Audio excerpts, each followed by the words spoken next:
Hello అందరికీ. Today special ఏంటో తెలుసా? Summer special juice. చాలా హెల్దీ అండ్ పురాతన కాలం జ్యూస్ అన్నమాట. అసలు ఇంతకీ ఈ జ్యూస్ ఏంటిదో తెలియాలంటే ఈ వీడియో మొత్తం చూడాల్సిందే. ఇంతకీ ఈ జ్యూస్ వల్ల ప్రయోజనాలు తెలిస్తే మీరు షాక్ అవుతారు. ఈ జ్యూస్ ఒక్కసారి తాగిల్లంటే ఒంట్లో ఉన్న రోగాలన్నీ బయటికి పోతాయి. అండ్ ముఖ్యంగా నడుము నొప్పి ఉన్న వాళ్ళకు పక్కా పనిచేస్తుంది. చిన్నపిల్లల నుంచి వెళ్ళి పెద్దవాళ్ళ వరకు ఎవరైనా తీసుకోవచ్చు. ఈ జ్యూస్ని ఎలా తయారు చేసుకోవాలో ఒక కప్పు కందిపప్పు అయితే తీసుకున్నాను. ఇది 4 మెంబర్స్కి వస్తుంది అన్నమాట. 4 మెంబర్స్ తాగొచ్చు ఈ జ్యూస్ని. అదే జ్యూస్ అని నువ్వు పప్పు చూస్తాను అనుకోవచ్చు. ఈ జ్యూస్ వచ్చేసి కందిపప్పుతోటే తయారు చేయాలి. పక్కా కందిపప్పు అయితేనే టేస్ట్ బాగుంటుంది. కందిపప్పు ఒక బౌల్ తీసుకోవాలి, అంటే కటోర గిన్నె ఉంటుంది కదా, దానిది తీసుకోవాలి. మెత్తగా ఉడికించుకోవాలి.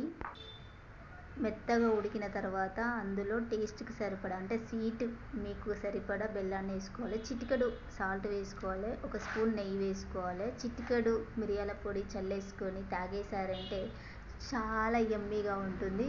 ఈ రెసిపీ నచ్చితే ఖచ్చితంగా నా పేజీని ఫాలో చేయండి. లైక్ చేయడం మర్చిపోవద్దు. Thanks for watching. Bye friends.